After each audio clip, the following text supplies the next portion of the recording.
धनबाद के जाने माने एक्टिविस्ट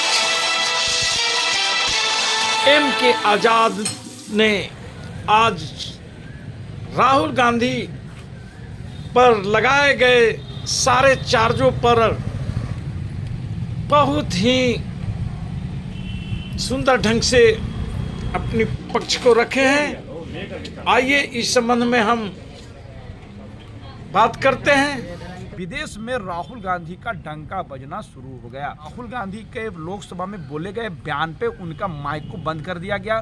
जो बाहर बोलते हैं तो उनकी सदस्यता रद्द करने का, जिस मानहानि को लेकर 2 साल की सजा सुनाई और आनन फानन में 24 घंटे के अंदर में लोकसभा सचिवालय ने उसकी सदस्यता रद्द कर दी। ये सारे संदेह के घेरे में आता ही है। अमेरिका ने कल कहा था और आज जो है संभवतः जर्मनी ने भी इसको माना है कि भारत के जो टिप्पणी किया है वो राहुल गांधी के विश्व में डंका बजाने के लिए काफ़ी है। जिस तरह राहुल गांधी को देखने के लिए लोग सड़कों पर दौड़ पड़ते थे, कहीं ना कहीं सत्ता पक्ष के गलियारों पे बैठने वालों के माथे पे पसीना आना स्वाभाविक है। राहुल गांधी ने अडानी को लेकर जो सवाल खड़ा किए हैं, सरकार कहीं न कहीं उस सवालों से बचते हुए नजर आ रही है। आजाद जी, एक बात बताइए कि अभी देश में जो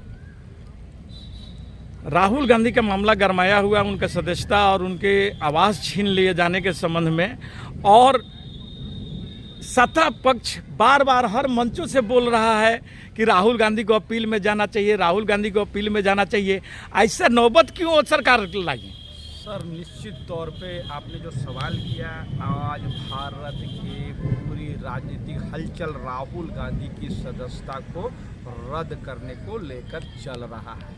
निश्चित तौर पर अगर हम इसके पीछे जाए तो सबसे पहले हम देखेंगे कि राहुल गांधी जी उसी दिन सुर्खियों में आ गए थे जिस दिन राहुल गांधी ने रफाल के मामले में एक नारा लगाया था, जो लास्ट में सुप्रीम कोर्ट ने उस नारे को रोक लगा दी थी और उसके बाद राहुल गांधी ने उस नारे को बोलना बंद किया। वो नारा था चौकीदार। लेकिन ये पर यहाँ रोकेंगे हम, राफेल का जो जहाँ बोला गया कि यहाँ सुप्रीम कोर्ट उस पर रोक लगाया और जो जज रोक लगाया वो राज्यसभा में पहुंच गया, लेकिन उसी राफेल को विदेश में जांच हो रहा है। आखिर ऐसा क्यों हुआ था? देखिए, उसी मामले को लेकर कि शुरुआत जब हुआ, हम उसको देखते हैं कि जिस दिन राहुल गांधी ने इसी बात को कि चौकीदार चोर है के जो नारे को बुलंद करने लगा और सिर्फ ये कहते थे कि चौकीदार ही, और भीड़ एक बड़ी आवाज़ देती थी कि चोर है, तो ये बहुत बड़ा मामला भारत के मीडिया ने इसको कवर देने लगा और विदेश के लोगों ने इसमें चटकारा लेने लगा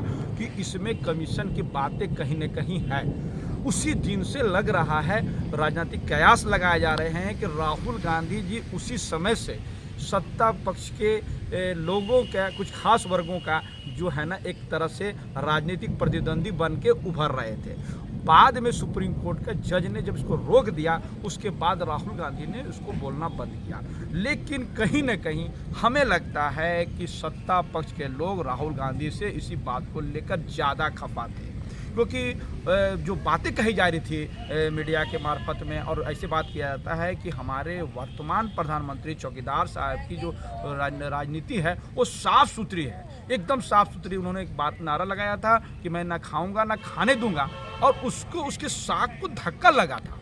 तो मैं समझता हूं कि उसी समय से इसकी बातें होते चले जा रही थी और राजनीतिक मामले पे जितना राहुल गांधी सत्ता पक्ष के खिलाफ में प्रखर हो रहा था, जितनी बातें को वो लगातार कह रहा था, वो बातों पे सत्ता पक्ष के लोगों को नागवार गुजरना एक स्वाभाविक प्रक्रिया है। हमें लगता है कि उसके बाद लगातार राहुल गांधी हर मुद्दे पे बेबाक अंदाज से बोलते चले गए और राहुल गांधी ने जो बात कही थी वो सब अपने आप में धीरे धीरे सही होता जाता। साबित करने के लिए गोदी मीडिया ने जितना प्रहार किया और सरकार की तरफ से जितने मेहनतें की गई, इसकी रस्साकसी की गई, उस पर आईवास किया गया, वो सारा धाराशायी हो गया और विदेश में राहुल गांधी का डंका बजना शुरू हो गया। इधर हम पिछली बातों को हम आगे ले जाएंगे तो बात बड़ी चली जाएगी। वर्तमान में ये शुरुआत जब होती है, ब्रिटेन के कैम्ब्रिज विश्वविद्यालय ने राहुल गांधी को व्याख्यान के लिए बुलाया। उसी व्याख्यान में राहुल गांधी से कुछ सवाल किए गए थे, जिसको राहुल गांधी ने वास्तविकता के साथ, बेबाक अंदाज के साथ बोलने का काम किए उन्होंने कहा कि भारत में अभी बोलने की आज़ादी पर रोक लगाया जा रहा है, जो भारतीय लोकतंत्र के लिए खतरे की निशानी है। क्या वास्तविक नहीं है कि राहुल गांधी के लोकसभा में बोले गए बयान पे उनका माइक को बंद कर दिया गया? जब बाहर बोलते हैं तो उनकी सदस्यता रद्द करने का हमको समझ में नहीं आता कि जिस मानहानि को लेकर 2 साल की सजा सुनाई और आनन फानन में 24 घंटे के अंदर में लोकसभा सचिवालय ने उसकी सदस्यता रद्द कर दी, ये सारे संदेह के घेरे में आता ही है। ये फ्रीडम ऑफ स्पीच के अगेंस्ट है। आप समझ लीजिए कि ये जो फैसले आए हैं ये राहुल गांधी के फ्रीडम ऑफ स्पीच के बोलने के विरोध में फैसले आए हैं। हम लोग कोर्ट का बहुत सम्मान करने वाले लोग हैं। भारतीय कोर्ट और कोर्टों के बनस्पत ज़्यादा प्रभावी है, इससे इनकार नहीं किया जा सकता है। लेकिन चंद लोगों के फैसले ने हम लोगों को भी संशय में डाल दिया है और भारतीय लोकतंत्र को खतरे में डालने का प्रयास किया है।